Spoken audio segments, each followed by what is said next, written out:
우리는 자주 후회를 합니다. 자녀에게 상처를 주는 말을 하기 전에 조금만 더 참았으면 어땠을까? 아이가 답답해도 조금만 더 기다려줬으면 어땠을까? 우리는 아이를 키우면서 한 번쯤 이런 후회를 해봤을 겁니다. 자녀 교육법의 홍수 속에서 이게 맞나 혼란스러울 수도 있습니다. 그래서 오늘 영상에서는 멘사 회장 등 자녀 교육의 대가들이 공통적으로 이야기하는 똑똑한 아이로 키우는 현명한 부모의 원칙, 이것을 3가지로 정리해서 알려드리겠습니다. 이 영상 끝까지 보시면 우리 아이의 가능성을 열어주기 위해 어떻게 해야 될지 가닥이 잡히실 거라고 확신합니다. 많은 부모님들이 아이의 잠재력을 키워준다고 어떤 거 많이 하죠? 조기 교육이랑 선행학습 많이 하시죠. 하지만 이는 오히려 아이의 두뇌 발달에 독이 될 수 있습니다. 아산병원 김효원 교수님의 말씀에 따르면 과도한 기대 그리고 학습에 대한 강요는 아이의 학습 능력을 떨어뜨리고 불안감을 높인다고 말합니다. 지금 강남에 있는 아동들 정신건강 상태가 매우 좋지 않은 것으로 나타나고 있죠. 사회 문제가 되고 있잖아요. 아이가 부모의 압박으로 스트레스를 받으면 학습 효율이 현저하게 낮아진다는 연구 결과도 이를 뒷받침합니다. 그렇다면 무엇이 최고의 교육일까요? 바로 놀이입니다. 아이가 스스로 선택하고 주도하는 자유놀이는 문제 해결력, 창의력, 논리력, 사고력을 폭발적으로 키워줍니다. 부모는 놀이 시간을 충분히 보장해주고 아이가 주도적으로 놀이를 이끌어갈 수 있도록 해야 합니다. 지형범 전 멘사 회장님은 경험의 중요성도 강조합니다. 예를 들어서 매주 대형 서점에 가서 아이가 마음껏 책을 읽게 하는 경험만으로도 아이의 문해력을 놀랍게 성장시켜 줄 수 있다고 말합니다. 이후에는 놀이의 개념을 확장해서 아이가 스스로 탐색하고 즐길 수 있는 환경을 만들어주는 것이 정말 중요합니다. 특히 아빠와 함께 역동적인 신체적인 활동을 하는 것은 아이의 뇌발달 그리고 자기 조절력에 큰 도움이 됩니다. 우리 아빠들 힘내셔서 아이가 좋아하는 캐치볼, 축구 이런 것들 함께 하시면서 관계를 쌓아보세요. 수많은 전문가가 아이의 정서와 지능 발달에 필수적이라고 강조하는 것, 바로 부모와의 건강한 대화입니다. 특히 중요한 것은 아이의 감정에 집중하는 건데요. 특히 훈육하실 때 아이의 감정을 무시하시면 절대로 안 됩니다. 아이가 잘못된 행동을 했을 때 너 왜 그랬어? 이렇게 묻기 쉬운데 이렇게 다그치기보다는 그때 기분이 어땠니? 이렇게 물어봐 주십시오. 그리고 아유 속상할 만하네. 아니면 아유 화났겠구만. 이렇게 아이의 마음을 먼저 읽어 주십시오. 감정을 억누르지 않고 건강하게 표현하는 방법을 아이들이 배우면 스스로 감정을 조절하는 법을 배울 수 있습니다. 매일 10분 동안만이라도 스마트폰을 내려놓고 아이와 눈을 맞추면서 대화하는 시간을 가져보세요.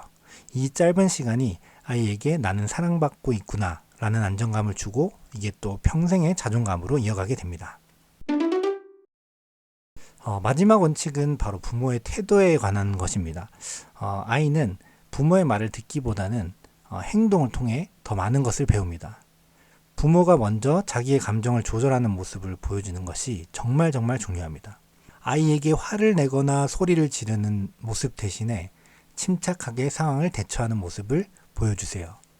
또한 부모의 불안한 감정은 아이에게 그대로 전달되기 때문에 부모 스스로의 행복을 먼저 챙기는 것이 아이에게는 중요한 교육이 됩니다. 과도한 완벽주의 또는 비일관적인 훈육은 아이들을 혼란스럽게 만듭니다. 아이의 잠재력을 믿고 스스로 계획하며 시도하며 실패하는 과정을 긍정적으로 바라보라고 조언합니다.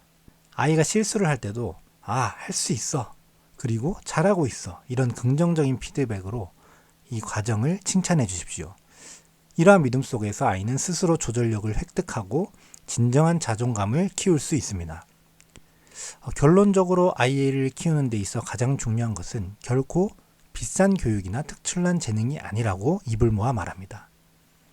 다시는 돌아오지 않을 아이의 행복한 어린 시절을 보장하고 그 안에서 스스로 성장할 수 있는 환경을 만들어주는 것, 이것이 바로 부모의 가장 중요한 역할이라는 것을 기억해야 합니다.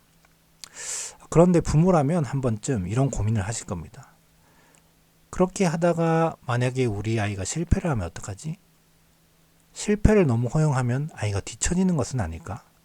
이런 불안을 단단하게 확신으로 바꿔줄 책이 있습니다. 바로 존 크럼볼츠의 더 빠르게 실패하기란 책인데요. 기존의 빠르게 실패하기라는 책의 개정판이고요. 이 저자인 크럼볼츠는 진로 분야에서도 세계 1등, 그리고 상담 분야에서도 세계 1등이었던 분이었습니다. 상담계에서 살아있는 전설로 불리셨거든요. 이 책 내용도 술술 익히도록 쉽게 쓰여져 있고 실제 교육 현장에서 검증된 사례 등을 통해서 부모와 아이가 실패를 어떻게 활용해야 될지에 대해서 명확하게 보여줍니다. 우리나라 아이들이 많이 뺏긴 것이 실패할 자유이거든요.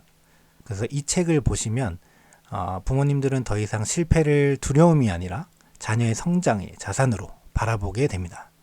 아이 역시도 실패 속에서 배우고 스스로 진로를 탐색하는 힘을 키울 수 있게 됩니다. 무엇보다도 부모가 실패를 허용하는 태도를 가질 때 아이는 장기적으로 더 강한 자기 조절력과 주체적인 자기의 삶을 살아가게 됩니다.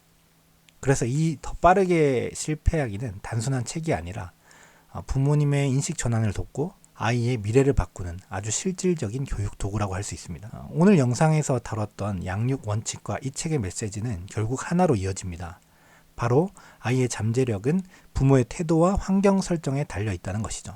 만약에 우리 아이가 실패를 성장의 기회로 바꿀 수 있다면 그 아이의 가능성은 어디까지 확장될까요? 부모로서 가장 큰 선물은 아이에게 실패할 자유와 다시 도전할 수 있는 힘을 길러주는 것입니다. 영상 아래 고정 댓글에 더 빠르게 실패하기 책 구매 링크를 남겨두었습니다. 꼭 확인해 보시고 우리 부모님들의 양육 방식에 새로운 전환점을 만들어 보시기를 바랍니다. 오늘 영상이 도움이 되셨다면 좋아요와 구독, 그리고 주변 부모님들과의 공유 부탁드립니다. 아이들과 함께 행복한 비행하시기를 언제나 응원하겠습니다. 감사합니다.